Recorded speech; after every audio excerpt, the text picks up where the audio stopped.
नमस्कार, मैं हूं ऋतु और आप देख रहे हैं सवाल 10 बजे।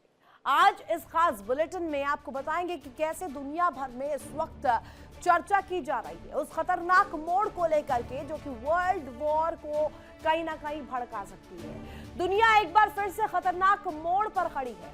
अमेरिका और रूस के बीच न्यू स्टार्ट परमाणु संधि अब इतिहास बन चुकी है और इसके साथ ही वैश्विक सुरक्षा की नींव हिल गई है। जी हाँ, अमेरिका और रूस के बीच दशकों से चले आ रहे परमाणु हथियार नियंत्रण का सबसे अहम समझौता अब खत्म हो गया है। ये वही समझौता था जो दुनिया की दो सबसे बड़ी परमाणु ताकतों को नियंत्रण में रखता था, लिमिट करता था। लेकिन अब ना कोई रोक, ना कोई सीमा। रूस के पूर्व राष्ट्रपति और मौजूदा सुरक्षा अधिकारी दिमित्री मेदवेदेव ने जिस तरीके से जानकारी दी है, चेतावनी दी है, जिसने टेंशन को और बढ़ा दिया है। यहां पर उन्होंने साफ कहा है कि यह फैसला दुनिया को परमाणु तबाही और करीब लेके जा रहा है। साथ ही साथ यानी कि अमेरिका और रूस के बीच भरोसे की दीवार अब पूरी तरीके से दरकती हुई दिखाई दे रही है। अमेरिका लंबे समय से रूस पर इस संधि का उल्लंघन करने का आरोप लगाता रहा है। अमेरिका का कहना था कि रूस ने अपने परमाणु ठिकानों के निरीक्षण की अनुमति नहीं दी है। वहीं अमेरिका के राष्ट्रपति डोनाल्ड ट्रंप ने संधि के खत्म होने को लेकर ज्यादा चिंता नहीं दिखाई है। उन्होंने कहा कि अगर संधि खत्म होती है तो भविष्य में बेहतर समझौता किया जा सकता है। दूसरी तरफ रूस इस मुद्दे को लेकर चिंता जाहिर करता हुआ नजर आ रहा है और उसने संधि को आगे बढ़ाने का प्रस्ताव भी सामने रखा। कहा कि इसे और आगे बढ़ाया जाए, इस पर वर्क किया जाए।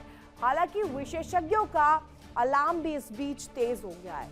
विशेषज्ञ जो है, जानकार जो है, एक्सपर्ट जो है, वो इसको लेकर के अलर्ट कर रहे हैं। हथियारों की नई दौड़ इसके जरिए ना शुरू हो जाए। बढ़ता अविश्वास और टिक टिक करती, यहाँ पर देखिए जिस तरीके से जानकारी मिल रही है जंग को लेकर के, ये अगर संधि खत्म हुई है, इससे आगे आने वाले दिनों में समय खतरा के तौर पर यहाँ पर लिया जा रहा है। समय में आगे आने वाले दिनों में ऐसी तस्वीर बन सकती है जो कि बड़े सवाल खड़े करे। लेकिन इस बीच सबसे बड़ा सवाल ये दर्शकों की, क्या महाशक्तियां बातचीत की मेज पर लौटेंगी या फिर दुनिया एक ऐसे दौर में प्रवेश कर चुकी है जहां एक गलत कदम और सब कुछ तबाह, सब कुछ खत्म कर सकता है। करेंगे इसी पर चर्चा। लेकिन देखिए, ये जो स्टेप है, इस संधि को लेकर जो तस्वीर है, दुनिया पर इसका खतरा जो कि मंडरा रहा है, महाविनाश का ये अलर्ट है, अलार्म है। ये बता रहा है कि जाग जाइए, वरना अगर ये अलार्म आगे इसी तरीके से बजता रहा और टिक टिक करती जो घड़ी की सुई है, इसके जरिए भी अगर आप नहीं जागे तो आगे खुले तौर पर महाविनाश की ओर यह खतरा संकेत देता है। सीधे तौर पर महाशक्तियों का जुटान, महाशक्तियों की लड़ाई में दुनिया का घाटा होगा, इंसानियत का घाटा होगा। परमाणु संधि खत्म हुई और इसको लेकर अब एक दूसरे पर अटैक किए जा रहे हैं। अपने अपने दाव, अपने अपने यहाँ पर जो है दलीलें सामने आ रही है।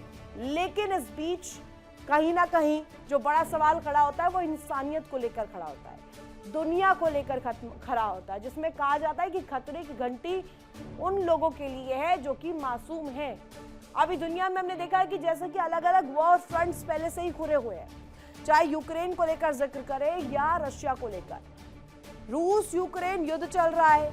ईरान में हम देख रहे हैं कैसे उस जमीन को भी महाशक्तियों के जुटान की तस्वीर बनाया जा रहा है।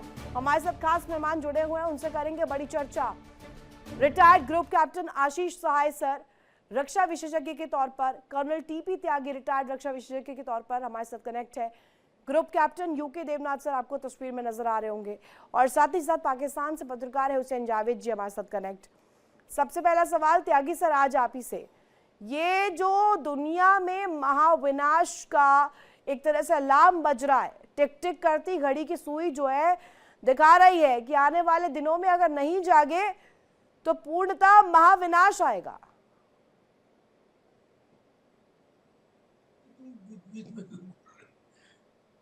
हाँ, हाँ मैडम, जरा सवाल दोबारा कहिए, जी बीच जी में सुन जी बोलिए। त्यागी जी, मेरा सवाल ये है कि दुनिया पर इस वक्त जो खतरा है, महाविनाश का मंडरा रहा है। अलार्म बज बिल्कुल चुका सही। है, परमाणु संधि खत्म हो चुकी है, यानी कि ना कोई सीमा होगी ना कोई लिमिटेशंस होंगे। अब जी अपने हाँ, अपनी दलीलें अपने अपने अकॉर्डिंग सब चलाएंगे, और अगर एक गलत कदम दुनिया में विध्वंस होगा। ठीक कह रही हैं आप। जो डूम्सडे क्लॉक है वो भी अब केवल 12 बजने से 85 सेकंड दूर है। दरअसल में एक लंबी श्रृंखला थी न्यूक्लियर ट्रेटीज की, जिसकी ये आखिरी कड़ी थी न्यू स्टार्ट ट्रेटी, जिसे खत्म कर दिया गया या खत्म हो गई। ये शुरुआत होती है दरअसल में 1962 से, जब वो क्यूबन क्राइसिस हुई थी, और जब उसमें रशिया ने अपनी मिसाइल वहां बिल्ड करनी शुरू कर दी थी। अमेरिका ने ब्लॉकेड कर दिया था। अमेरिका ने अपनी मिसाइल टर्की में लगा दी थी, और बिल्कुल 13 दिन तक लगा था कि न्यूक्लियर युद्ध हो जाएगा। जी खैर, वो टल गया। उसके बाद में फिर स्थिति ये आई कि नई नई ट्रेटीज बनने लगी, तब तक नहीं थी। जो ट्रेटीज बनने लगी उसका रिजल्ट ये हुआ कि 1986 में करीब 70,000 न्यूक्लियर वारहेड्स दुनिया में थे, जो घटकर घटकर कम होकर आज की तारीख में 12,000 रह गए। यानी इतने सारे न्यूक्लियर वेपन्स में जो कमी आई, it was the result of the treaties. Right. लेकिन यही यही श्रीमान ट्रंप जो है, मुझे एक मिनट दीजिएगा, यही श्रीमान ट्रंप जो है, जब ये पहली टर्म में थे तो दो बड़ी ट्रेटीज इन्होंने कैंसिल कर दी। एक 2019 की ट्रेटी थी जिसका नाम था न्यूक्लियर फोर्स ट्रेटी, जिसके अंतर्गत 500 किलोमीटर से 5,000 किलोमीटर तक की न्यूक्लियर मिसाइल को खत्म किया जाएगा, राइट। टेस्टेड किया जाएगा, डेमोलिश किया जाएगा। जी जी। दूसरी ट्रेटी 2020 में ओपन स्काई ट्रेटी थी, उसको भी कैंसिल कर दिया, जिसके हिसाब से आप सर्विलेंस कर सकते थे। अब ये लास्ट बची थी न्यू स्टार ट्रेटी, यानी कि स्ट्रेटेजिक आर्म्स रिडक्शन ट्रेटी। इस ट्रेटी में ये था कि आप अपने जो nuclear inter continental ballistic missile है वो राइट। 700 से ज्यादा डिप्लॉय नहीं कर सकते, और जो आपके न्यूक्लियर वॉरहेड है वो 1550 से ज्यादा आप डिप्लॉय नहीं कर सकते। जी। ये ट्रेटी के अंदर जो कल खत्म हो रहे हुई है, इस ट्रेटी में ये था कि दोनों कंट्री, एक यानी कि रशिया और अमेरिका, एक दूसरे के यहाँ कम से कम 18 बार ट्रांसपेरेंटली इंस्पेक्शन करेंगे। जी। रशिया ने वो इंस्पेक्शन बंद कर रखे थे।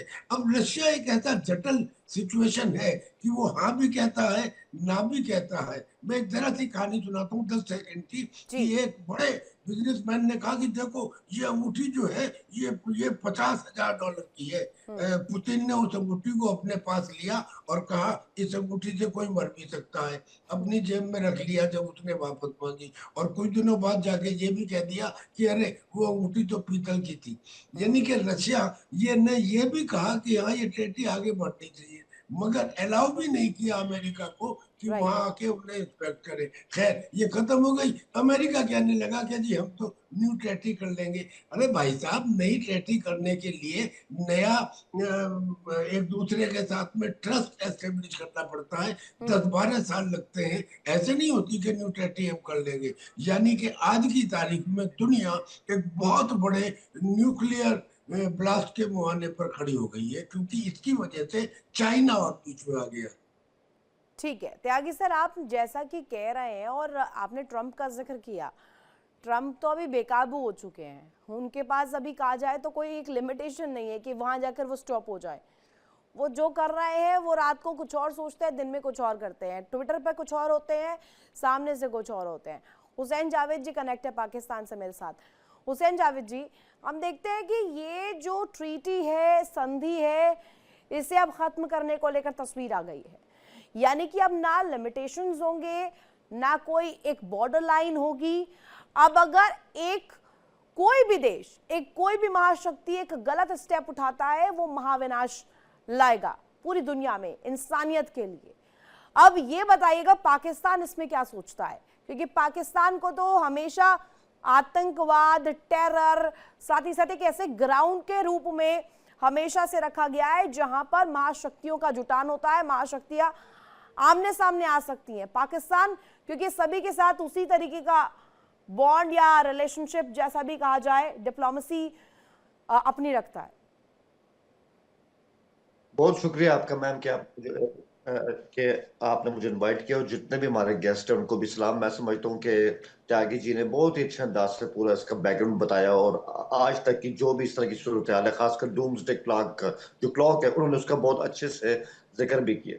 तो ये बात सही है बिल्कुल। आज का दिन एक ऐसा एग्रीमेंट जो 2010 के अंदर हुआ था रूस के सदर और अमेरिकी सदर ओबामा के बीच में, आज उस एग्रीमेंट का खात्मा हो गया, और कहीं ना कहीं अब एक तरह की बेयकीनी भी आ गई कि आगे होगा क्या।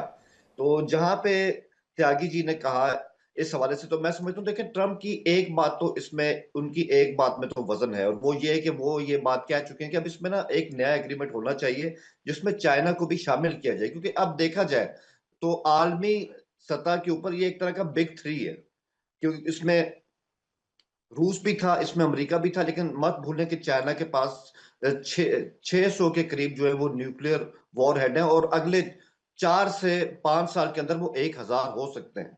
तो मैं समझता हूँ कि ट्रंप ने ये बात सही किया, और अगर इस पे पुतिन सोचे तो इसमें चाइना को भी शामिल किया जाए तो ये अच्छा होगा। और एक मुआहदा तो होना चाहिए, चाहे ये मुआहदा अगर ये यही आगे जाता ये भी ठीक था, लेकिन ऑब्वियसली वक्त जो है वो इस तरह से चेंज होता है, दुनिया के अंदर नई नई तब्दीलियां आती हैं और उनको इस तरह से देखना पड़ता है। तो मैं समझता हूँ एक नए एग्रीमेंट की तो यहाँ पर जगह बनती है।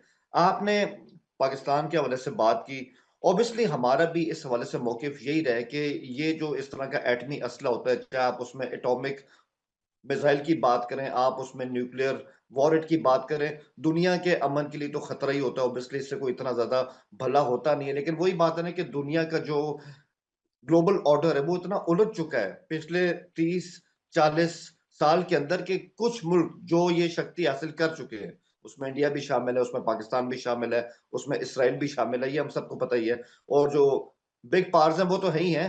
कहीं ना कहीं हमें हमें अपने वजूद को लेके इस तरह के इश्यूज होते हैं कि हमारे लिए ये हथियार जो बहुत अहम होते हैं, क्योंकि ये सिक्योरिटी की जमानत भी होते हैं। लेकिन हमारा मौकिफ यही है कि ये हथियार जो है ना, इसका मतलब ये नहीं कि इनका इस्तेमाल किया जाए, ये आपके डिफेंस के लिए होते हैं, और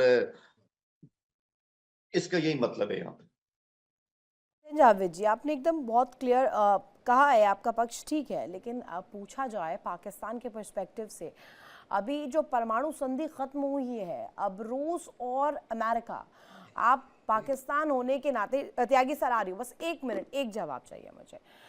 जो हम कहते हैं कि रशिया और अमेरिका के साथ आप अपनी डिप्लोमेसी स्ट्रेटेजिक्स को अगर कहा जाए तो एक थाली पर परोसा जाए तो आप दोनों को कहते हैं कि दोनों ही दोस्त हैं। पाकिस्तान के साथ दोनों की बॉन्डिंग बहुत बढ़िया है। अब आपकी बातचीत अंदर खाने कैसी चल रही है वो आप ही बेहतर बता पाएंगे, लेकिन मुझे ये बताइएगा, जितनी भी ट्रीटीज न्यूक्लियर वेपन्स को लेकर के इस वक्त है, जो करंट सिनारियो में 2017 में जिसका सबसे अपडेटेड अगर कहा जाए जो संधि भी है, जो ट्रीटी है TPNW की, उसमें भी बड़ा जिक्र किया गया है, और थर्ड वर्ल्ड वॉर का जो इस वक्त अलार्म बज रहा है, उस परिप्रेक्ष्य से पाकिस्तान कैसे अपना रुख रख रहा है?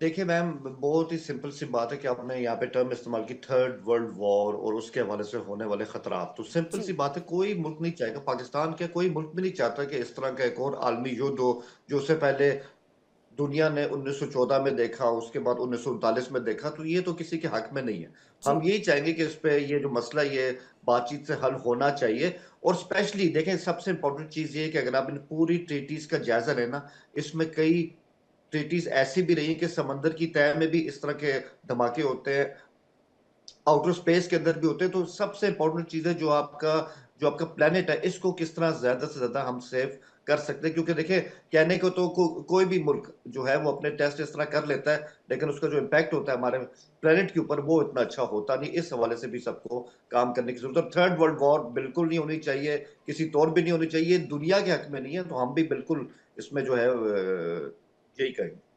ठीक है, त्यागी सर अब अपनी बात को कंप्लीट कीजिएगा, यूके देवनाथ सर ने भी ज्वाइन कर लिया है। जावेद साहब, हम आपका बड़ा इस्तेमाल करते हैं और आप कह रहे हैं कि ऐसा होना चाहिए, न्यूक्लियर लिमिटेशन होनी चाहिए, पर आप तो ये धमकी देते हैं कि हम तो आधी दुनिया को डुबो देंगे। भाई आपके chief of the army staff general Munir ने ये धमकी दी है ना कि हम तो आधी दुनिया को डुबो देंगे। तो जब इस किस्म की धमकी देने वाले हो तो उनसे ये उम्मीद करना कि वो न्यूक्लियर ट्रेटीज के खत्म होने पे दुख जताएंगे, ये कुछ समझ में नहीं आता। जवाब दीजिएगा सर।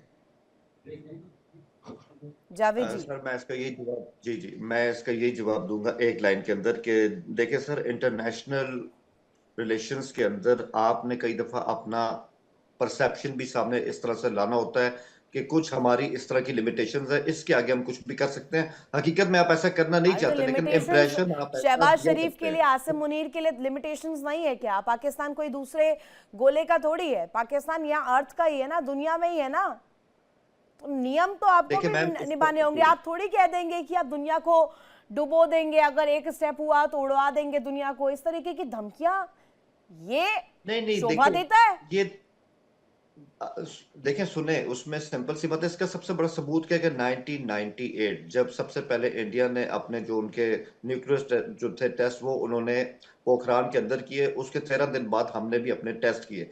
एक तरह से जो मेरी अपनी राय है वो यही है कि इसके बाद एक तरह का सब कॉन्टिनेंट में लाइन ड्रॉन हो गई है कि भाई अब इससे आगे हम जा नहीं सकते हैं। इसलिए मैं तो हमेशा यही कहता हूँ, वो एक फ्लैश पॉइंट है जिसके बाद एक बहुत ही full scale war India Pakistan की, उसके इम्कानात शायद हमेशा के लिए खत्म हो गए। तो ये इसलिए अपने डिफेंस के लिए कि आपके पास मिनिमम इस तरह की ताकत होनी चाहिए। पर ये कहना कि हम इसको इस तरह तबाह कर देंगे, वो बातों की हद तक ठीक होता है, इसका अमलन मतलब ये नहीं होता कि ऐसा हो भी जाएगा। सबको पता है न्यूक्लियर वॉर जिसने भी पहला बटन दबा दिया दुनिया में किसी ने कर दिया, फिर इसका कोई अंत नहीं और फिर आप उसको समेट भी नहीं सकते। ठीक है, नहीं समेट सकते, लेकिन इसका मतलब ये थोड़ा जाएगा खुले तौर पर धमकी देंगे। देखिए मैंने आपके सामने, मैं चले दोबारा रिपीट करता हूँ कि इंटरनेशनल रिलेशन के अंदर एक तरह का जब आपने अपना मौकिफ पूरी ताकत के साथ दुनिया के सामने रखना होता है, इस तरह के थ्रेट्स जो है वो अक्सर दिए जाते हैं, पर मैं वही कहूंगा प्रैक्टिकली ऐसा होता नहीं। मतलब दिए जाते हैं, इसका क्या मतलब है? इसका अर्थ क्या है? टीपी त्यागी सर मुस्कुरा भी रहे हैं। त्यागी सर वो कह रहे हैं कि ऐसी धमकी कई दफा दिए जाते हैं। जी, ये वो कंट्री को रिप्रेजेंट करते हैं। जावेद साहब उस देश को रिप्रेजेंट करते हैं जहां ये कल्चर है कि कहते कुछ हैं और करते कुछ हैं। यानी कि अभी एक लेटेस्ट एग्जांपल ये है कि जब बलूचिस्तान लिबरेशन आर्मी में इनके 12 प्रांतों को तबाह कर दिया, में बुरा हाल कर दिया, तो इनके डिफेंस मिनिस्टर कह रहे हैं कि हमने बलूचिस्तान लिबरेशन आर्मी के हमलों को नाकाम कर दिया। अब ये इनके किसी भी स्टेटमेंट के ऊपर यकीन करना मुश्किल हो जाता है। और जावेद साहब की कमी थोड़ी है, जावेद साहब तो एक बेहतरीन आदमी है, लेकिन इन्हें अपने देश का पक्ष लेना है। अच्छा लगता है मुझे इनसे बातचीत करके। अगर इस सवाल का जवाब कोई दे दे कि वो देश जो ये कहे कि मैं आधी दुनिया को डुबो दूंगा, उस देश को कोई अधिकार है ये कहने का कि हाँ साहब न्यूक्लियर प्रोलिफरेशन नहीं होना चाहिए, ट्रेटी नहीं कैंसिल होनी चाहिए थी? ये समझ के परे है, ये बिल्कुल समझ के परे है। और ये ट्रेटी जो कैंसिल खत्म हुई है, इस ट्रेटी के खत्म होने से ये नहीं है कि साहब नंबर ऑफ वेपन्स आप बढ़ा लेंगे। इस ट्रेटी में था ट्रांसपेरेंट इंस्पेक्शन। और ये पाकिस्तान से सवाल पूछा जाना भी गलत साबित होगा, क्योंकि आतंकवाद खुद नहीं सुलटा पा रहे हैं, ये कहाँ वेपन्स को लेकर बात करेंगे और संधियों पर बात करेंगे। एक मिनट, आशीष साय सर भी कनेक्ट हो गए। आ रही आशीष साय सर और यूके देवनाथ सर, आप दोनों से जानूंगी, लेकिन एक बड़ी खबर सामने आ रही, दर्शकों को बड़ी खबर बता देते हैं। अमेरिका रूस में खत्म हुआ परमाणु संधि, दोनों देशों के बीच न्यू स्टार्ट, परमाणु संधि खत्म हो चुकी है और 5 फरवरी 2026 को खत्म हो रही है ये संधि। 2021 में संधि की मियाद 5 साल के लिए बढ़ाई गई थी, यानी कि समय सीमा बढ़ा दी गई थी। अब इसे बंद करने के लिए, इसे लिमिट करने के लिए, इसे खत्म करने के लिए ये खबर सामने आई है, जो कि अपने आप में बड़ा खतरा सामने रख रही है, अलार्म रख रही है। एक और बड़ी खबर इस बीच आपको बता दें, समझौता खत्म होने के बाद दुनिया भर में टेंशन बढ़ गई है। रूस के पूर्व राष्ट्रपति दिमित्री की गंभीर चेतावनी भी सामने आई है। परमाणु हथियारों की होड़ अब तेज हो सकती है, यानी कि हर कोई जो है अब इधर अपनी साथ ही साथ अपने टेस्ट एंड ट्रायल्स को लेकर के अपनी रूपरेखा रख सकता है। यूएस पहले ही नए एटमी हथियारों पर चर्चा कर चुका है कई दफा। कई देश अपनी रक्षा रणनीति बदल सकते हैं। न्यूक्लियर संतुलन बैलेंस पर बड़ा सवाल यहां पर खड़ा होगा। न्यूक्लियर बैलेंस पर वैश्विक संकट बन सकता है और ये दोनों ही जो बड़ी खबरें हैं इस वक्त कहीं ना कहीं बहुत बड़े गहरे सवाल खड़े करती है। आशीष राय सर, ये बैलेंस नहीं बिगाड़ देगा? न्यूक्लियर वेपन्स को लेकर के जो ट्रीटीज थी, अब तो सारे देश आ जाएंगे भैया कि अब जब दो महाशक्तियां रूस अमेरिका दोनों ही बंद कर रहे हैं संधि, तो हम लोग भी आएंगे, टेस्ट एंड ट्रायल करेंगे, न्यूक्लियर वेपन्स को लेकर के अपना रुख साफ रखेंगे। अब वैश्विक संकट इसको लेकर के कैसा खड़ा होने वाला है आने वाले दिनों में? ऋतु, ये एप्रीहेंशन नहीं है, रियलिटी हो गई है। कल नॉर्वे, एक फर्म पार्टनर ऑफ नाटो, वहां ऑफिशियल स्टेटमेंट आई है कि अगर स्टार्ट ट्रीटी कोलैप्स करती है तो इट इज टाइम कि हम अपने न्यूक्लियर वेपन्स डेवलप करें। तो देखिए, ये ट्रीटी का कोलैप्स होना सिर्फ रशिया और यूएस के लिए ही नहीं, दूसरे नेशंस जो अमेरिकन न्यूक्लियर अम्ब्रेला के तहत अपने को सेफ फील करते थे, उनको अब कहीं ना कहीं एक ट्रस्ट डेफिसिट हो रहा है ट्रंप एडमिनिस्ट्रेशन से। और अब ये बातें आनी शुरू हो गई हैं कि अगर इन लोगों की आपसी बातें ही ये लोग ऑनर नहीं करते हैं, रशिया एंड यूएस, तो हम अपना न्यूक्लियर आर्सेनल डेवलप करेंगे। तो ये एक नया स्टार्ट देगा न्यूक्लियर वेपन की कंपटीशन को डेवलप्ड कंट्रीज में, जो अब तक शायद ये सोच के कि हम वॉर्सो के अंडर में, हम नाटो के अंडर में हैं, वॉर्सो चला गया तो बायलैटरल एग्रीमेंट्स थे। तो एक बहुत मेजर चीज वो है। अब कल की 2-3 डेवलपमेंट्स ऋतु बड़ी इंपॉर्टेंट है। एक, रशियन प्रीमियर के एड ने ऑफिशियली बोला है कि हमने सितंबर 2025 में यूएसए को अप्रोच किया था for further extension of the treaty. लेकिन कल US secretary of state Rubio ने बोला है कि इस तरह की कोई ट्रीटी का तभी कोई मतलब होगा जब इसमें चाइना को इंक्लूड किया जाए। तो अपेरेंटली दो ही टोल्ड कि he is not authorized to make a statement and president will make a statement, लेकिन रूबियो का ये कहना कि वो एक बायलैटरल से ट्राइलैटरल, बिकॉज चाइना रेकलेस तरीके से अपनी न्यूक्लियर आर्सेनल को बढ़ा रहा है। हालांकि डेटा यही कहता है कि अभी भी 80 to 90% वेपन्स रशिया और यूएस के पास ही हैं, चाइना रिलेटिवली बहुत छोटा है। बट ये एक नया डायमेंशन देता है कि ये ट्रीटी प्रेजेंट फॉर्म में अभी एक्सटेंड होगी कि नहीं होगी, ये हमको अगले 12 घंटों में, जब रशिया में, जब यूएस से कोई रिएक्शन आएगा आज, I am very sure US से कोई ऑफिशियल रिएक्शन आज आने का चांस है। इसमें ऋतु, जो चीफ नेगोशिएटर थी, उन्होंने 2-3 बड़ी मेजर बातें कल हाईलाइट करी। It was not only about stopping new production or new researches of nuclear weapon. It was also about putting the warheads to missiles and putting the missiles to carriers or submarines. मतलब readiness to attack another continent with strategic मतलब बड़े nuclear weapon, उनके साथ attack करने की जो तैयारी होती है, जिसमें बहुत वक्त लगता है, इस ट्रीटी के अंतर्गत वो भी था। पाकिस्तान के पर्सपेक्टिव से इसको देखें, पाकिस्तान जिसको कहा जा रहा है कि एक ऐसा ग्राउंड साबित हो सकता है जहां महाशक्तियां टकराए और उसे यूज कर ले, बेशक से लड़ाई वहां पर ना करे, लेकिन यूज तो कर ही सकते हैं ना, टिश्यू पेपर की तरह यूज करिए और फेंक दीजिए। वही कर रहे हैं, चीन भी वही कर रहा है, अमेरिका भी वही कर रहा है, और ये उनको करने देने का मौका दे रहे हैं। आप देखें, बीएलए के जो ऑपरेशंस हो रहे हैं, इन्होंने एक ऑलरेडी एग्जिस्टिंग फ्लैश पॉइंट पे चाइना एंड यूएसए को आने का मौका दिया। यूएसए की कंपनीज उसी एरिया में, बलूचिस्तान में, एक्सकवेशन के लिए आ रही हैं, फुल्ली प्रिपेयर्ड, और वहीं पे चाइना बहुत तेजी से सीपीईसी की एंड पॉइंट को तैयार कर रहा है, ग्वादार पोर्ट को कैप्चर करने के लिए। तो ये फेस टू फेस ला रहे हैं दो एडवर्सरीज को अपने एक पोर्शन में। जो ये इनकी फॉरेन पॉलिसी पे एक बहुत बड़ा क्वेश्चन उठाता है, जो मैं बार बार कहता हूं कि इनकी फॉरेन पॉलिसी में कोई फर्मनेस, कोई अलाइनमेंट नहीं है। ये डेस्परेटली अपनी इंपॉर्टेंस, अपने फाइनेंशियल क्राइसिस को रिजॉल्व करने के लिए कुछ भी एक्शन लेते हैं, नॉट रियलाइजिंग कि वो कितना कैटास्ट्रोफिक हो सकता है ग्लोबल पीस के लिए। ऋतु जी, बिल्कुल साहिर सर आपने सही कोट किया है और यूके देवनाथ सर भी इससे इत्तेफाक रखेंगे। यूके देवनाथ सर, हमने देखा 1991 में ये स्टार्ट संधि पर हस्ताक्षर हुए थे। उसके बाद अभी हम आ जाए पिक्चर में 2021 में से 5 साल के लिए बढ़ा दिया गया। 2026 में ऐसा क्या सिचुएशन क्रिएट हुई, ऐसी क्या नौबत आन पड़ी कि इसे खत्म करने पर विचार हो गया। और ये 2 महाशक्तियां sir, why should we forget it's US and Russia. Ritu ji, 2 factor important हैं। एक तो अमेरिका में जो अभी राष्ट्रपति हैं पिछले 1 साल से, डोनाल्ड ट्रंप, उनका जो मूड है उससे अंग्रेजी में ज्यादा अच्छा बोला जाता है मर्क्यूरियल, यानी कब भड़क जाएंगे, कब ठंडे हो जाएंगे, कब बाएं, कभी दाएं, कभी ऊपर, कभी नीचे।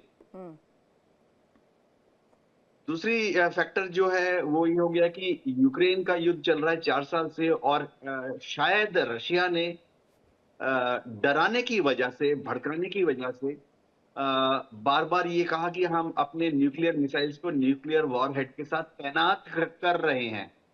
और इसमें पाकिस्तान 2-4 वीडियोस और पाकिस्तान कहाँ रहेगा, कौन से पाले में रहेगा, वेस्ट में, ईस्ट में, ईस्ट ब्लॉक में या वेस्ट ब्लॉक में, अगर ऐसा कुछ पिक्चर आती है? रितु जी, पाकिस्तान भारत दोनों ही मुल्क इस खेल में, यानी खेल हो रहा है रशिया, चाइना और अमेरिका के बीच में। इस रशिया, चाइना और अमेरिका के बीच में जो खेल हो रहा है, इसमें पाकिस्तान और भारत का कोई भी रोल नहीं है, कोई इम्पोर्टेंस भी नहीं है जी। इनफैक्ट अगर कोई भारत में सोच रहा है कि भारत का न्यूक्लियर हथियार से चीन की न्यूक्लियर पॉलिसी या रशिया की न्यूक्लियर पॉलिसी या अमेरिका की न्यूक्लियर पॉलिसी पर कोई इफेक्ट पड़ता है, वो शायद जमीन पर नहीं खड़ा है। देखिए, मैं आपको बताता हूं क्या होता है। एक होता है, हम सब देख सकते हैं, न्यूक्लियर डॉक्ट्रिन की बात कर रहा हूं जी। बड़ी मच्छी को छोटी मच्छी, छोटी मच्छी को बड़ी मच्छी खाती है, उसको भी और बड़ा मच्छी खाता है, उसको भी और सबसे बड़ी मच्छी को व्हेल खा जाता है। राइट। अब ये चेन अगर आप देखें भारत और पाकिस्तान के पर्सपेक्टिव में कैसे है, एक चीज बोलने में कोई हर्ज नहीं है कि 1974 में धमाका हमने पहले किया, पाकिस्तान ने नहीं किया। ठीक है। दूसरी चीज, 1998 में भी पहले धमाका हमने किया, पहले पाकिस्तान ने नहीं किया। तो जाहिर बात है पाकिस्तान ने धमाका बाद में किया। ओपन सोर्स है, भारत सरकार भी मानती है, विदेश मंत्रालय भी मानती है। तो पाकिस्तान में जो धमाका हम किया वो हमारे बाद किया, ये दिखाने के लिए कि वो भी भारत से कम नहीं है। ये शुरुआती बिंदु है जहां से कि हमें और पाकिस्तान को शुरुआत करना चाहिए। आप मुस्कुरा रहे थे पाकिस्तान के सवाल पर कि पाकिस्तान किस ब्लॉक में जाएगा, वेस्ट ब्लॉक, ईस्ट ब्लॉक, आपकी क्या राय है ये भी बताइएगा। और अब क्योंकि हमने देखा पहले स्टार्ट नाम दिया गया इस संधि को, उसे नया स्वरूप दिया गया, आगे चल के न्यू स्टार्ट बना दिया गया, फिर बात हुई खत्म करने को लेकर के 2021 में फिर बढ़ा दिया गया 5 साल के लिए, और अब खत्म हुआ है जब हम देख रहे हैं कि दुनिया के अलग अलग वॉर फ्रंट्स खुले हुए हैं और एक गलत कदम और ऐसी तस्वीर विध्वंस की बनेगी जो दुनिया कहीं ना कहीं उससे दो चार होगी, पूरी इंसानियत उससे इफेक्ट होगी। यूके देवनाथ जी बहुत बढ़िया बात कहते हैं, बड़ा अच्छा लगता है कि छोटी मछली को बड़ी मछली खा लेती है, बड़ी को बड़ी वाली खा लेती है, फिर सबसे बड़ी को व्हेल खा लेती है जी। अब ये जो पाकिस्तान है ये तो मछली है जी। आप मछली ये थोड़ी डिसाइड कर सकती है कि कौन सी मछली के मुंह में मैं जाऊंगी, तो इनके पास चॉइस ही नहीं है, क्योंकि अमेरिका इनको ईस्ट ब्लॉक में जाने ही नहीं देगा।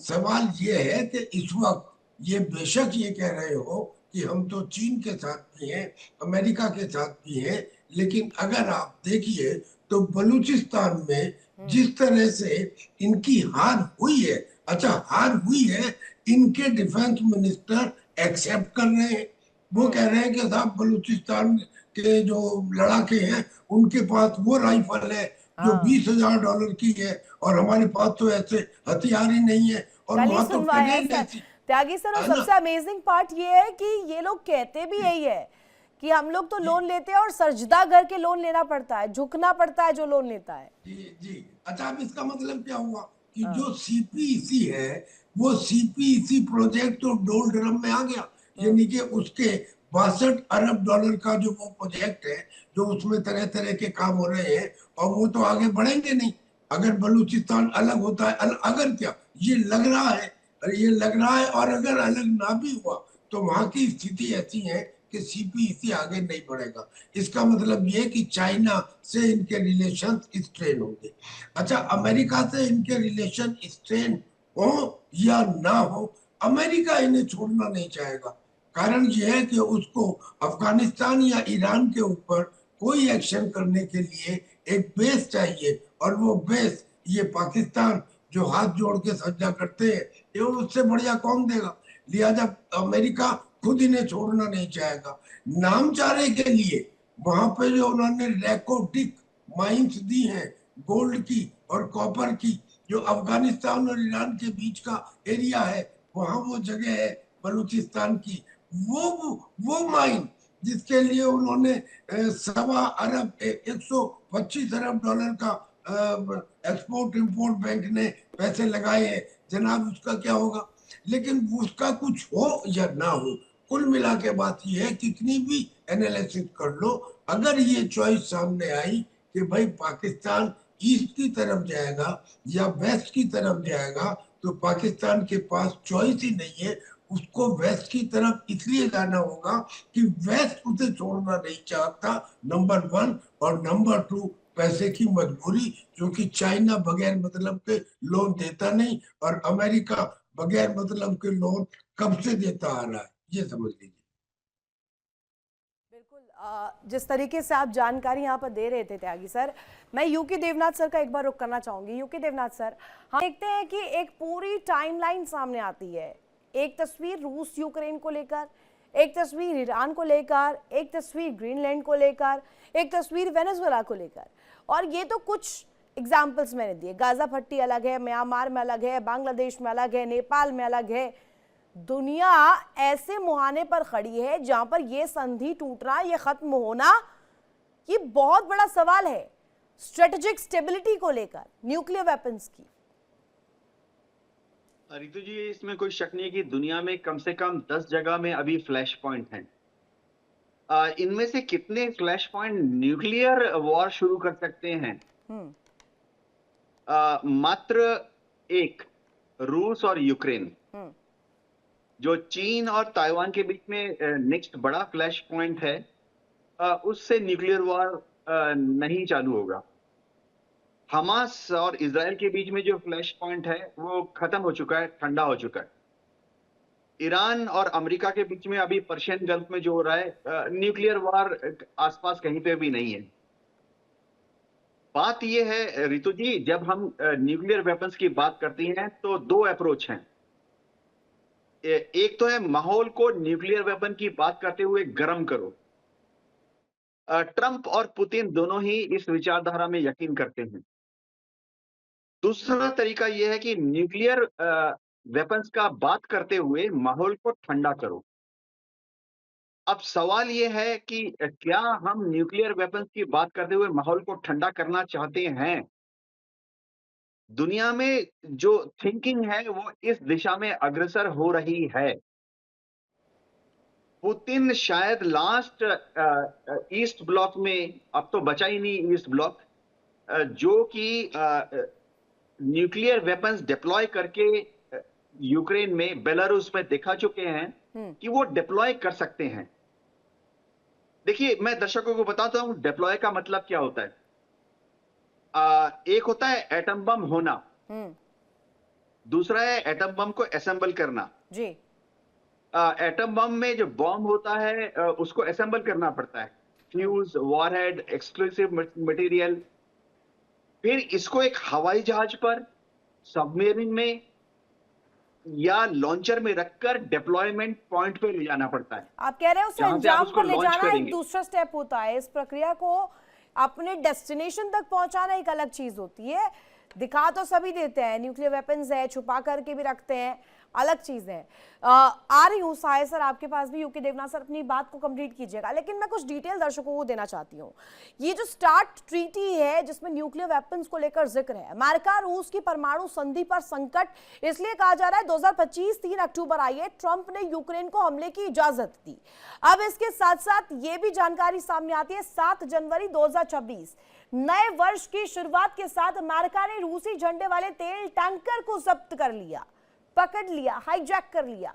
और ये बताया जा रहा है कि ये पूरी क्रोनोलॉजी जो है, ये पूरी टाइमलाइन जो है, ट्रंप ने देखिए 8 जनवरी को तेल खरीदने वालों पर 500% टैरिफ का ऐलान कर दिया, जिसमें भारत को भी टारगेट करने की कोशिश की गई। 2025 में हमने देखा पहलगाम आतंकी हमले के बाद भी इस तरीके की तस्वीर सामने आई। अब जरा वो डिटेल भी हम दिखाते हैं जिसमें स्टार्ट ट्रीटी को लेकर के बात सामने आई, कैसे ये जो पूरा परमाणु संधि को लेकर डिटेल है, कैसे शुरुआत हुई, कैसे कहां से इस ट्रीटी को रखा गया, हस्ताक्षर कैसे हुए। और ये शुरुआत होती है 1990s में। इसके साथ ही साथ आपको बता दें 2009 में आकर के इसे नया स्वरूप दिया जाता है, 2017 में आकर कुछ और अपग्रेडेशन और नाम बदल करके स्टार्ट से न्यू स्टार्ट रख दिया जाता है। इसके बाद कई दफा इसमें चेंजेस को लेकर के, इसमें अपग्रेडेशन को लेकर के बात सामने आ चुकी है, लेकिन 2021 में एक ऐसा वाकया सामने आया जिसमें सीधे तौर पर कहा गया कि 5 साल के लिए संधि को बढ़ा दिया जाए, 5 साल तक के लिए इसे और आगे ले जाया जाए। और ये जो दो महाशक्ति है अमेरिका और रशिया, ये दोनों ही इसमें कहीं ना कहीं सामने आती है, दोनों ही आपस में ये बात रखती है जिसमें कहा जाता है कि परमाणु संधि को 5 साल बढ़ा दिया जाना चाहिए। यानी कि उस वक्त जरूरत थी और 2026 आते आते ऐसा क्या बिगड़ गया, ऐसा क्या खेल हो गया पूरे वर्ल्ड ऑर्डर में कि इस संधि को खत्म करना पड़ गया। आप साय सर का एक बार रुख कर लेते हैं। साय सर, ये पूरी टाइमलाइन हमने समझाई, ये हमने दिखाया कि कैसे कैसे डिटेल सामने आती है। पहले हस्ताक्षर होते हैं स्टार्ट ट्रीटी को लेकर और वो स्टार्ट बन जाता है न्यू स्टार्ट। न्यू स्टार्ट आते आते 2021 में 5 साल के लिए बढ़ाने की बात और उसके बाद अब खत्म करने की बात। ऐसा क्या हुआ 2026 में नव वर्ष की शुरुआत के साथ कि इसे खत्म करने की नौबत आन पड़ी? सबसे बड़ी बात यह है कि डोनाल्ड ट्रंप का रवैया जो हम देख रहे हैं, चाहे वो वेनेजुएला के लिए हो, ईरान के लिए हो, ग्रीनलैंड के लिए हो या पाकिस्तान के लिए हो, that's a different strategic point of view. आप उसे भी नहीं इनकार कर सकते हैं, सुपर पावर है। तो आपके दर्शकों के इजियर अंडरस्टैंडिंग के लिए, पहले जब न्यूक्लियर वेपन का मुद्दा ग्लोबल बना तो हमने एक इसको नॉन प्रोलिफरेशन कि इनकी संख्या बढ़े नहीं, नए कंट्रीज इनको बनाए नहीं। उसके बाद किसी फॉर्मेट्स में अलग अलग ग्लोबल बॉडीज में इनका कंटेनमेंट कि जो जहां है उतने ही रखे। और उसके बाद स्टार्ट 1 के समय हमने कोशिश करी, इन लोगों ने कोशिश करी कि इनके एग्जिस्टिंग आर्सेनल को कम किया जाए जी। तो despite all the foul place by Russia and USA, ये फैक्ट है कि 30% के आसपास स्ट्रेटेजिक न्यूक्लियर वेपन इस संधि के तहत कम किए गए हैं दोनों महाशक्तियों के द्वारा। एक तो वो है, लेकिन अब ट्रेजेडी क्या है? देखिए, यूएस ईरान के न्यूक्लियर प्रोग्राम को और बैलिस्टिक मिसाइल प्रोग्राम को खत्म करने की बात कर रहा है और खुद अपनी एक एग्जिस्टिंग संधि को 1 साल के लिए, रशिया ने लास्ट ईयर सितंबर में इनको प्रपोज किया है कि 1 साल के लिए एक्सटेंड कर दीजिए, क्योंकि इस संधि के तहत जो रेस्ट्रिक्शंस हैं उन रेस्ट्रिक्शंस को अगर तुरंत आप वायलेट करना शुरू करेंगे, फिर भी आपको उनको वायलेट करने में भी 6 महीने से 1 साल का वक्त लगता है। इसीलिए रशिया ने इनको प्रपोज किया था। और पाकिस्तान का जिक्र कर लीजिए जरा सा जी। अब पाकिस्तान जैसे कंट्रीज जो कि टेढ़ी खीर होती है, जिनको ट्रीटी के बाद समझ नहीं आती, लॉज को बाइफिकेट करते हैं, लॉज को तोड़ते हैं, वो इन्हें मानेंगे कि नहीं मानेंगे? अब तो संधि भी खत्म हो गई है, खुले में खुला राज होगा। पहले तो रितु, जावेद भाई को पता होगा, इनके पास स्ट्रेटेजिक न्यूक्लियर वेपन है नहीं, इनके पास टैक्टिकल वेपन्स हैं छोटे छोटे। पहली बात तो ये, लाइक हमारे दोनों फौजी पैनलिस्ट ने पहले ही बताया आपको कि ये बहुत ही छोटी मछली है to talk about global nuclear programs और global nuclear programs containment. They are just, दूसरा, हमने जब इनको एक तरफ से बता दिया था कि हम नो फर्स्ट यूज वाले नेशन हैं, हम कभी भी अपनी तरफ से परमाणु हथियारों का इस्तेमाल किसी भी देश पर इंक्लूडिंग पाकिस्तान नहीं करेंगे। उनका भी, इनका बड़ा, उस पर भी बड़ा जावेद जी मुस्कुरा रहे हैं आपकी बात पर, वो नहीं मान रहे अपने आप को छोटी मछली। हाँ, तो लेकिन हाँ ठीक है, शायद ये अब तो कुछ दिन में स्विमिंग भी भूल जाएंगे। देखें, इनका जो एक स्टैंड होता है ना किसी मुद्दे पे। मेरा बार बार रिपीटेडली, शायद मैं इसको बोल रहा हूं, इन्होंने बोला कि ये बलूचिस्तान में इंडिया ने कराया है, फिर ये अपनी पार्लियामेंट में बोलते हैं कि जो हथियार मिले वो अमेरिका के हैं। इनको समझ नहीं आ रही। फिर इन्होंने बोला कि हमने बलूचिस्तान लिबरेशन आर्मी को तहस नहस कर दिया। फिर पार्लियामेंट में बोला कि जी हमारी फौज हैंडीकैप्ड है बीएलए को हैंडल करने वो के लिए। नहीं है, दिक्कत ये है कि इनके पास अपनी कोई स्ट्रेटजी है नहीं, कोई Exactly. अपनी डिप्लोमेसी है नहीं। ये डिपेंड करते हैं, जहां जाएंगे वहां के हो जाएंगे। ये मतलब वही लोटा है जो कहीं पर भी फिसल जाता है, कहीं पर भी लुढ़क जाता है। तो हुसैन जावेद जी मुस्कुरा रहे थे, ठीक है, अब आप फिर से कल की तरह नाराज मत हो जाइएगा, लेकिन मेरे को पूछना है, आप क्यों नहीं मानते अपने आप को छोटी मछली? अमेरिका के सामने टिक पाएंगे आप लोग? चीन के सामने टिक पाएंगे? क्योंकि आप लोग तो पहले से ही चंदा ले लेके अपनी अर्थव्यवस्था चला रहे हैं। रितु जी, पहली बात तो ये कि शायद साहब की मैंने सुनी है बात, तो थोड़ा सा तो मैं कंफ्यूज भी हूँ। उससे पहले त्यागी साहब ने भी बात की थी कि क्या हमारा आज का टॉपिक जो है वो स्टार्ट के हवाले से है या बलूचिस्तान के हवाले से, क्योंकि मुझे तो यही बताया गया था कि ये स्टार्ट के हवाले से, लेकिन बार बार अब इसमें एक दूसरा टॉपिक आ रहा है। मुझे कोई मसला नहीं है, मैं इस पर भी कर लूंगा बात, लेकिन मैं थोड़ा सा कंफ्यूज था कि मैं किस कंफ्यूजन में मत मुद्दे पे रहिए। करूंगा। बलूचिस्तान भी यहाँ पर दुनिया का हिस्सा है, बलूचिस्तान भी उसका पार्ट होगा। अगर इस तरीके का विध्वंस होता है तो बलूचिस्तान में भी होगा सर, नहीं इट्स होगा? ओके, ठीक है, इट्स ओके, हाँ, इट्स ओके, इट्स ओके। मैं तो यही कहता हूँ कि ब्रिंग इट ऑन, ठीक है, कोई ऐसा मसला नहीं है। देखिए, पहली बात तो ये है कि हमें इसमें बहुत ज्यादा मजा आता है जब इंडिया हमें अंडर एस्टिमेट करता है। इनके पास तो कुछ नहीं है, इनको तो खाने के लाले पड़े हैं, ये तो भीख का कटोरा लेके पूरी दुनिया में घूम रहे हैं, और ये तो इनके पास कोई नहीं ले डिप्लोमेसी रखा भी नहीं। सर, यही नहीं अच्छा, ले रखा। अच्छा सुनिए ना, अब अरे मैम नहीं सुनिए ले तो सही ना। रखा, देखिए, मुझे बताइए, ऐसे ही थोड़ी हवा हवाई बातें कर रहे हैं, अंडर एस्टिमेट ऐसे थोड़ी कर रहे हैं। वही बातें नहीं कर रहा, फैक्ट्स के साथ परसेप्शन है कर ना। रहे हैं। देखिए, आपने आईएमएफ से लोन कितना लिया हुआ है और चुकाया भी नहीं अभी तक? आप छोड़े, वो आपका प्रॉब्लम ही नहीं है ना। मैं यही तो कह रहा हूँ, आप अरे हमारे बारे हमने में कहा ही गलत नहीं अनुमान, प्रॉब्लम गलत हमारा है, प्रॉब्लम आप आप लोगों का है, देखिए, आपकी आवाम का है। एक बड़ी खबर आ रही है, देखिए आ मैम, रही हूँ जावेद जी, उसके बाद जवाब दीजिएगा और कंप्लीट कीजिएगा अपनी बात को। इस बीच बड़ी खबर है, अमेरिका ने खत्म की परमाणु संधि। दुनिया में परमाणु युद्ध का खतरा बढ़ रहा है। नई हथियारों की रेस में वैश्विक खतरे को लेकर अब तस्वीर हो सकती है। 16 साल बाद खत्म हुई यूएस रूस की न्यूक्लियर डील। एशिया से लेकर यूरोप तक तनाव बढ़ गया है। रूस के पूर्व राष्ट्रपति की गंभीर चेतावनी, और यहां पर परमाणु हथियारों को लेकर बड़े बड़े दावे किए जा रहे हैं। अपनी अपनी होड़ के साथ, टेस्ट एंड ट्रायल पॉलिसी के साथ अब देश आ सकते हैं सामने। परमाणु हथियारों की होड़ अब तेज हो सकती है, और यही होड़ जो है जिसकी चर्चा हम कर रहे हैं, साय सर, ये होड़, त्यागी सर, ये होड़ जिसको लेकर हम जिक्र कर रहे हैं, ये होड़ अब आने वाले दिनों में आएगी, हम देखेंगे। ट्रंप तो पहले से ही दिखा चुके हैं उसका एक नमूना। Tyagi sir and then Sai sir. जी, होड़ में केवल ये नहीं है कि हमारे न्यूक्लियर आर्सेनल की संख्या बढ़ जाएगी, अलग अलग देश नए नए न्यूक्लियर हथियार बनाने लगेंगे, मगर होड़ में टाइप ऑफ वेपन्स भी है।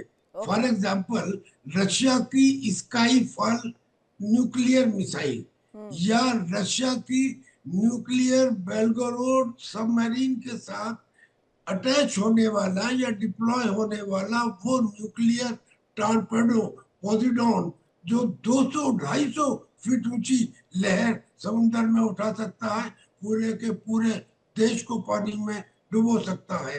इसे कहते हैं टाइप ऑफ वेपन्स। तो यानी कि जो कंट्रोल था वो कंट्रोल संख्या के ऊपर आपने कंट्रोल कहा त्यागी सर, तो क्या इस संधि के बिना अमेरिका और रूस डेटरेंस बनाए रख सकते हैं? कैसे बनाए रखेंगे? हाँ। कैसे बनाए रखेंगे? उसने तो शुरू कर दिया। आप ही ने बताया कि अमेरिका ने रशिया के टैंकर्स को जब्त नहीं किया। क्या उसने ये धमकी नहीं दी कि जो रशिया से तेल खरीदेगा उसके ऊपर 500% टैरिफ लगा देंगे? यानी कि एक्शन तो होने लगे हैं। आज से 4 साल पहले जब यूक्रेन का युद्ध शुरू हुआ था, किसी ने सोचा था कि स्थिति ये आएगी? लिहाजा आज की स्थिति जो बन रही है उसे देख के ये ऐसा लगता है कि हम एक बड़े विनाश की तरफ बढ़ रहे हैं, और यही कारण है कि हमारी डूम्सडे क्लॉक जो है वो अब केवल 85 सेकंड पीछे रह गई है। 10 वार फ्रंट आज दुनिया में खुले हुए हैं। अगर लोग कहते हैं कि ये वर्ल्ड वार नहीं है, भाई वर्ल्ड वार क्या होता है? वर्ल्ड वार का मतलब डिफरेंट कॉन्टिनेंट्स इन्वॉल्व है, सारी सुपर पावर्स इन्वॉल्व है। और क्या मालूम, ये जो ताइवान का है ये तो शोर ही शोर है। असलियत में बिल्कुल ये लाइकली है कि चाइना में अटैक आइदर जापान और फिलीपींस और साउथ कोरिया और India, that may also happen. It is such a fluid situation today. Now it is like free for all. जहाज इसके जो जी में आए करिए, जिसकी लाठी उसकी भैंस, ये वाली स्थिति इस समय हो गई है, जिसे बिहार में कहा जाता है जंगल राज। वो सिचुएशन आने वाली है। यूनाइटेड नेशन ऑर्गेनाइजेशन के पास ना दांत बचे हैं ना नाखून बचे हैं, उनकी कोई क्षमता नहीं है। नेशंस तो ना ह्यूमन राइट्स पर बोल रहा है। अभी तो हम देख रहे हैं कि हाईजैक किया जाता है, वेनेजुएला के प्रतिनिधि जो सबसे शीर्ष पर बैठे हैं उनको ही हाईजैक कर लेते हैं, हॉस्टाइल बना लेते हैं, उसके बाद यूएन देखता रह जाता है। तो उसको तो अलग चर्चा का विषय है वो है साय सर। लेकिन मुझे ये बताइएगा 1960s में जो कोल्ड वॉर स्टाइल हमने देखा था, उसमें न्यूक्लियर वेपन्स को लेकर के जो स्थिति थी, जो होड़ थी, क्या आज के परिप्रेक्ष्य में अगर हम देखें तो वो उससे भी ज्यादा घातक और खतरनाक साबित नहीं होगी? एक तो वेपन आर्सेनल मल्टीपल टाइम्स बढ़ा है, दूसरा इनकी पोटेंसी इतनी बड़ी है कि छोटे मोटे राष्ट्रों को आप एक एक्सप्लोजन से उड़ा सकते हैं। तो we are sitting on a ticking time bomb. समय की नाजुकता को देखते हुए बहुत जरूरी है कि इंडिया अलोंग विथ चाइना और सम सेंसिबल नेशंस वर्ल्ड को ये बताए कि वेपन्स ऑफ मास डिस्ट्रक्शन को इमीडिएटली अगर कंटेन नहीं किया गया तो एक छोटे मोटे स्कर्मिश से लेके एक मेजर ग्लोबल वॉर तक, जो कि बहुत डिवास्टेटिंग होगा मैनकाइंड के लिए, इनको अलर्ट करते हुए एक नई थ्रस्ट। सही बोला हमारे पैनलिस्ट ने कि यूनाइटेड नेशंस अब कुछ नहीं रह गया, आईएईए का कोई मतलब नहीं है। वो इंस्पेक्ट करके एक साल में नहीं बता पाए कि ईरानियन न्यूक्लियर प्रोग्राम को कितना बड़ा ब्लैक हैमर से डिमोलिशन हुआ है या वो ऑब्लिटरेट हुआ है। तो ये जरूरत है ऋतु इस समय सारे सेंसिबल फोर्सेस को साथ आके एक नया फोरम बनाने की। लेकिन उसके पहले स्टार्ट को एटलीस्ट एक साल के लिए, मैं अभी भी होपफुल हैं, कुछ घंटे बचे हैं, एक्सटेंड करें ताकि इस पैनिक में दूसरे छोटे मोटे डेवलप्ड कंट्रीज भी अपना nuclear program towards miscalculation को लेकर खड़ा होगा। साय सर, कहा जाता है वेरिफिकेशन बंद हो जाएगा, इंस्पेक्शन बंद हो जाएगा। अब अगर ये ट्रीटी खत्म ही हो जाएगी तो फिर कौन बाइफिकेट करेगा, कौन लिमिट करेगा? यूके देना सर, ये मिस कैलकुलेशन की स्थिति नहीं आ जाएगी कि आप गुणा भाग कर ही नहीं पाएंगे चीजों को लेकर? रितु जी, जहां तक न्यूक्लियर वेपन्स की बात है, कोई मिस कैलकुलेशन कभी भी नहीं होगी। आज अगर देखें, टैंक का फायर खोलने के पहले भी ब्रिगेडियर साहब, जनरल साहब, सब लोग 5 बार मशवरा करते हैं। अगर आप देखें, अभी देखिए, ये समझना पड़ेगा कि मिस कैलकुलेशन क्यों नहीं होगी। दुनिया का एक देश क्या जोश में आके, क्योंकि उसकी मूछें बड़ी हैं, दूसरे पर एक न्यूक्लियर बम फेंक देगा? अरे ठीक है, ईरान के पास एक न्यूक्लियर बम है, वो क्या कल सुबह फिर क्या जब पाकिस्तान के पास सोचने वाले लोग ही ना हो? इनके फील्ड मार्शल तो कह देंगे दुनिया को डुबो दीजिए। रितु जी देखिए, मैं चर्चा को थोड़ा ऊपर के लेवल पे रखना चाहूंगा। जब पाकिस्तान के नेता लोग कोई बयान देते हैं, ये उसका मतलब नहीं है कि वो उनकी नेशनल डॉक्ट्रिन है। कोई भी अब मेरठ में कोई खड़ा होके बोल दे कि हमने पाकिस्तान को मटिया मेट कर देना है। अब पाकिस्तान की टीवी मेरे पास उसका है, मेरे फोन में। ये मेरठ में एक भैया हैं, उन्होंने बोला कि पाकिस्तान को हम मटिया मेट कर देंगे। अब आप पाकिस्तान में उनकी जो यूट्यूब है, मेरठ में इस छोटे भैया के स्टेटमेंट को अगले 200 बार दिखाएंगे। उसका मतलब ये नहीं है कि मेरठ में इस छोटे भैया ने जो कहा है वो इंडिया की नेशनल न्यूक्लियर डॉक्ट्रिन है। तो पाकिस्तान में हमें सोचना पड़ेगा। हमें मालूम है कि उनकी न्यूक्लियर डॉक्ट्रिन क्या है। जान लेते हैं पाकिस्तान का, इस पर अप्रोच जान लेते हैं। जावेद सर, मैंने पूछा था साहिर सर से कि 1960s का जो कोल्ड वॉर स्टाइल था और आज का सिचुएशन हम देखें तो क्या ये और भी ज्यादा डेंजरस नहीं हो जाएगा? डेंजरस हो सकता है, लेकिन मैं आपको एक बात बताऊं, जो आपने 1960s की बात की ना, तो हर शख्स जानता है उस टाइम 1961 में क्यूबन मिसाइल क्राइसिस हुआ था, और वो दुनिया का पहला और आखिरी टाइम था जब लग रहा था कि जो कोल्ड वॉर है वो इंतहाई हॉट वॉर हो जाएगी। रूस और जो अमेरिका, उसके दरमियान एक जोरी जंग, न्यूक्लियर जंग हो सकती है, लेकिन आइन टाइम पे वो टल गई थी। तो मैं समझता हूँ उतनी खौफनाक सूरत हाल तो इस वक्त यहाँ पे नहीं है। लेकिन आखिरी बात ये करूंगा कि अभी यहाँ पे साहिर साहब ने कहा कि अगर इसमें इंडिया है, चाइना है, या इसमें और भी कंट्रीज है, वो एक सेंसिबल किस्म का फोरम बनाए, अच्छी बात है। लेकिन बात ये कि ऐसे जो फोरम होंगे ना, उनकी बात आलमी ताकतें सुना नहीं करती। अगर आज रूस और अमेरिका में एक तरह का डेडलॉक हो गया है, ये उन्होंने ही इसको तय करना है, उनको कोई और कह नहीं सकता कि आप इसको अरे ऐसे करें, आप सजेशन के उसको तौर ऐसे पे करें। दे दीजिए, मसले को जो है वो पाकिस्तान का तो अच्छा दोस्त अमेरिका भी है, रशिया भी आप कहते हैं कि बहुत उम्दा रिलेशंस हैं आपके, तो आप बोलिए ना, सजेशंस तो दे ही सकते हैं। ठीक है, आप मत करवाइए, आप नहीं करवा सकते अलग चीज है, लेकिन Sahir sir, no first use जो न्यूक्लियर वेपन्स के लिए एक डॉक्ट्रिन अपनाई जाती थी, अब क्या आज की सिचुएशन में वो व्यवहारिक मानी जाएगी या नहीं मानी जाएगी? व्यापक रूप उसका जो अभी नजर आ रहा है, बहुत व्यवहारिक मानी जाएगी, जब तक कि द कंट्रोलिंग एलिमेंट्स, जो जो शिखर पे बैठे लोग हैं, वो नॉर्थ कोरिया या प्रेसिडेंट ट्रंप टाइप की सोच ना रखते हो, जिनको ये पता हो कि ये हथियार कितने घातक हैं, जिनको ये पता हो कि वो हथियार का फर्स्ट यूज जो भी करेगा, दूसरी पार्टी के पास अगर वो हथियार नहीं है तो उनके फ्रेंडली नेशंस, सपोज ईरान में कोई एटॉमिक टैक्टिकल वेपन यूज किया जाएगा, जी तो ईरान के पास नहीं है, कोई बात नहीं, रेस्ट एश्योर्ड कि चाइना या रशिया में कोई उसका काउंटर करेगा। इस सेंसिबिलिटी के साथ देखें, एक अच्छी बात यह हुई है कि अभी तक इन हथियारों को मिलिट्री में आफ्टर नागासाकी किसी ने यूज नहीं किया है। डेवलपमेंट्स बहुत हुए हैं, थ्रेटनिंग बहुत हुई है, पोस्चर्स हुए हैं। एक इसी पर क्योंकि छोटा सवाल मेरे को त्यागी सर से जानना है, समय थोड़ा सा कम है सर, माफी के साथ। त्यागी सर, टैक्टिकल न्यूक्लियर वेपन्स का इस्तेमाल आज की सिचुएशन में क्या ग्लोबल सिक्योरिटी को नहीं बढ़ा देगी, इसको लेकर खतरा नहीं बढ़ा देगी? क्या किसी ने उम्मीद की थी कि 1945 में अमेरिका न्यूक्लियर वेपन का इस्तेमाल करेगा? ऐसे ही आज बेशक लोग कह रहे हैं, लेकिन पॉसिबिलिटी है। अगर पॉसिबिलिटी ना रही होती तो टैक्टिकल न्यूक्लियर वेपन बनते ही नहीं। वो इसलिए बने हैं कि हम बैटल फील्ड पे इस्तेमाल कर सके, हमारा लो यील्ड का एटॉमिक बम हो, यानी कि 1 किलो न्यूटन, 5 और किलो अभी न्यूटन। ट्रंप शासन में है त्यागी सर, ट्रंप इसे मानेंगे नहीं मानेंगे? नहीं, ट्रंप के मानने से फर्क क्या पड़ता है? अगर ट्रंप नहीं भी मानते हैं तो क्या ट्रंप की बात को ईरान मानेगा, नॉर्थ कोरिया मानेगा, रशिया मानेगा? तो ये कहना कि साहब यानी कि बेशक से एक अपना पर्सपेक्टिव हो। जी जी प्लीज प्लीज। कि जो कोल्ड वार के बाद में सिचुएशन ये हुई कि जब ये संधियां बनी, इनकी वजह से उस समय 70,000 न्यूक्लियर आर्सेनल दुनिया में थे। अब वो घट के इस साल रह गए हैं 12,000। तो ये उन ट्रेटीज का असर था। अब वो सारी एक एक करके ट्रेटीज खत्म कर दी गई। यानी कि इसको लेकर के एक स्ट्रेटेजिक अप्रोच होना बहुत जरूरी है। अब ट्रंप है, उसके काउंटर में 4 ऐसे लोग खड़े हैं जो 4 महाशक्तियों के रूप में उभरेंगे और शायद ट्रंप को रोक भी दें। और टैक्टिकल जो वेपन्स का इस्तेमाल अभी बढ़ा है, वो निश्चित ही आगे चीजों को ठीक भी करेगा।